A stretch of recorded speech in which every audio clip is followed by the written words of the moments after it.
दोस्तों, एक बार महात्मा गौतम बुद्ध के शिष्य ने उनसे पूछा कि कृपया हमें यह बताएं कि कर्म क्या है और कर्म किसे कहते हैं।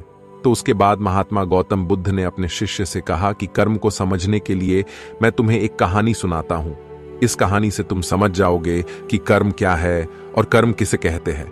और दोस्तों, मैं आज आप सभी को वही कहानी सुनाने वाला हूं जो बहुत साल पहले महात्मा गौतम बुद्ध जी ने अपने शिष्य को कर्म क्या है यह समझाने के लिए सुनाई थी। तो दोस्तों, इस कहानी को अंत तक जरूर सुनिए। तो बिना देर किए कहानी को शुरू करते हैं। दोस्तों, बुलंद शहर का एक राजा था जो अपने मंत्री के साथ घोड़े पर बैठकर अपने राज्य का भ्रमण कर रहा था। राज्य का भ्रमण करने के बाद राजा एक दुकान के पास रुक गया और रुकने के बाद राजा ने अपने मंत्री से कहा कि मंत्री, मालूम नहीं क्यों, लेकिन मुझे लगता है कि इस दुकानदार को कल के कल फांसी की सजा सुना दूं और मुझे इसे मृत्यु दंड देने की इच्छा हो रही है। उसके बाद मंत्री जी राजा से इसका कारण पूछ पाते, इससे पहले राजा उससे आगे निकल गए। मंत्री ने इसका कारण पता करने के लिए अगली सुबह भेष बदलकर आम जनता का रूप धारण करके उस दुकानदार के पास पहुंचा। और वैसे तो दुकानदार चंदन की लकड़ियां बेचने का काम करता था। इसके बाद मंत्री जी ने दुकानदार से पूछा कि भाई, आपका काम कैसा चल रहा है। उसके बाद दुकानदार ने कहा कि भाई, बहुत ही बुरा हाल चल रहा है। लोग दुकान पर आते हैं, चंदन को सूंघते हैं और फिर उसकी प्रशंसा तो बहुत करते हैं, लेकिन खरीदता तो कोई भी नहीं। और उसने आगे बताया कि मैं सिर्फ इसी इंतजार में हूं कि कब हमारे राज्य के राजा की मृत्यु हो जाए और उनके अंतिम संस्कार के लिए मेरे दुकान से बहुत सारी चंदन की लकड़ियां खरीद ली जाएं और शायद वहां से मेरे चंदन की लकड़ियां बेचने के व्यापार में थोड़ी बढ़ोतरी हो जाए और मेरा व्यापार भी अच्छा हो जाएगा। दोस्तों, इसके बाद मंत्री को सब बात समझ में आ गई कि यही वो नेगेटिव यानी नकारात्मक विचार है जिसने राजा के मन को भी नकारात्मक बना दिया है। दोस्तों, वह मंत्री बहुत ही बुद्धिमान और होशियार था, इसलिए उसने सोचा कि मैं थोड़ी बहुत इस दुकानदार से चंदन की लकड़ियां खरीद लेता हूं। और उसके बाद उस मंत्री ने उस दुकानदार से पूछा कि क्या मैं आपकी दुकान से थोड़ी बहुत चंदन की लकड़ियां खरीद सकता हूं। दुकानदार यह सुनकर बहुत खुश हो गया और उसने सोचा कि चलो, इतने समय से कुछ भी नहीं बिक रहा था। और उसके बाद उस दुकानदार ने कुछ चंदन की लकड़ियों को अच्छी तरह से पैक करके उस मंत्री जी को दे दिया।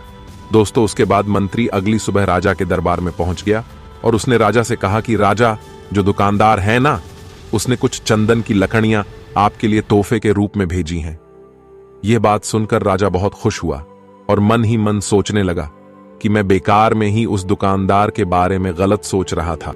और उसने उन चंदन की लकड़ियों को हाथ में ले लिया और उसने उन चंदन की लकड़ियों को बहुत ही अच्छी तरह से सूंघ लिया और उसमें से बहुत ही अच्छी सुगंध आ रही थी। दोस्तों, राजा इससे बहुत ही ज्यादा खुश हुए और उसके बाद राजा ने अपने मंत्री के हाथों उस दुकानदार के लिए कुछ सोने के सिक्के भेज दिए। उसी आम जनता का रूप धारण करके मंत्री जी अगली सुबह उस दुकानदार के पास चले गए और उसने वह सोने के सिक्कों को उस दुकानदार को दे दिया। दोस्तों, उसके बाद दुकानदार बहुत खुश हुआ और मन ही मन उसने सोचा कि मैं बेवजह अपने राज्य के राजा के बारे में गलत सोच रहा था। राजा तो बहुत ही ज्यादा दयालु है। और यहीं पर महात्मा गौतम बुद्ध जी ने कहानी को खत्म किया। यह कहानी जब खत्म हुई तब गौतम बुद्ध ने अपने शिष्यों से कहा कि अब आप बताएं कि कर्म क्या होता है। तब गौतम बुद्ध जी के सभी शिष्यों ने जवाब देते हुए कहा कि शब्द ही हमारे कर्म होते हैं और हम जो भी काम करते हैं वही हमारे कर्म होते हैं और जो हमारी भावनाएं होती हैं वही हमारे कर्म होते हैं। महात्मा गौतम बुद्ध जी के सभी शिष्यों के जवाब को सुनने के बाद महात्मा गौतम बुद्ध ने कहा कि आपके विचार ही आपके कर्म हैं। अगर आपने अपने खुद के विचारों पर नियंत्रण पाना सीख लिया तब आप एक महान इंसान बन जाते हैं।